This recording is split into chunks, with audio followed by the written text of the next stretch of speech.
Hey, what's going on, folks? Boris Green here. Today I'm here with a review on the debate with Korin versus Nothingimportanthere. I'll leave a link in the description for you folks to check out the debate, just in case you don't want me to spoil it or anything. So before you check this review out, go watch the debate itself and then come back. But if you don't really care for spoilers, then stick around. So I'm going to pretty much go over the things that I've wrote down on my note, because I had to rewatch that debate twice just to make sure I didn't miss anything. But if I do miss anything, just comment down below. But this is what I picked up. So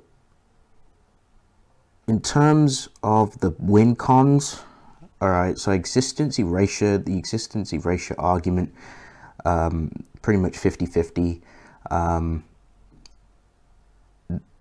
Pretty much Roah pretty much has a counter for Thor's BFRing with the whole opening dimensions, as Nothing Important mentions that he can just casually just close off the dimension while swapping hands.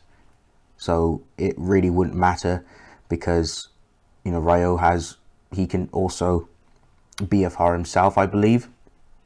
So in this situation, because it's equal stats, they both are able to pretty much counter each other in terms of BFRing, and obviously they both have ways to deal with that. So in terms of that, I'm pretty much in the middle about that. I don't really see who would win in that situation. It's pretty close. In terms of existency ratio, again, I'm 50-50 on that. Again, Nothing Important pretty much gives valid reasons why Roah could erase Thor, but it literally down to the situation and the context and the circumstances of how they fight. Because Korin does mention, Thor does have his God Blast, so he could just, and obviously Nothing Important, he conceded that Roah would have no way of, tanking the God Blast. It would completely vaporize him. I'm just going to break it down in my opinion. So since I believe they were going off in character, so it wasn't like a bloodlusted fight. If it was a bloodlusted fight, I would give it more.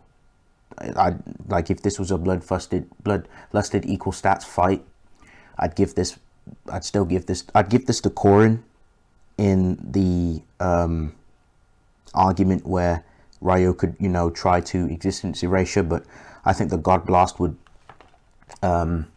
pretty much wipe out Roah. I'd give it to Korin in this situation, but because it's in character and Thor wouldn't go straight away to use the God Blast, again, I'm 50-50 about this.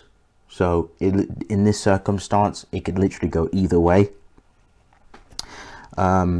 So going on to the precog, I give this to Nothing Important. Nothing Important pretty much makes a valid point about the precog, how I think it was Silver Surfer who has the precog where he can see past, present, and future. But that's not going to matter, because again, because I was thinking to myself, okay, there's different kinds of precog, and obviously Roah's precog is different from that. So he pretty much can know what your opponent's doing based off their soul, I think, or something like that. I can't remember how Nothing Important explains it, but it was definitely a form of precog, but it wasn't the same as Silver Surfer's. So even if we use that scaling in this situation, it really wouldn't matter. It wouldn't turn the ties in any way, shape, or form, I'm afraid. So in this case, I'd give that more to Nothing Important. So going on to the this was where I pretty much give this. If I was judging, I would have given this to Korin. Korin out of nowhere pretty much mentions a very interesting statement, and he gives evidence for it. It's about the fake manip.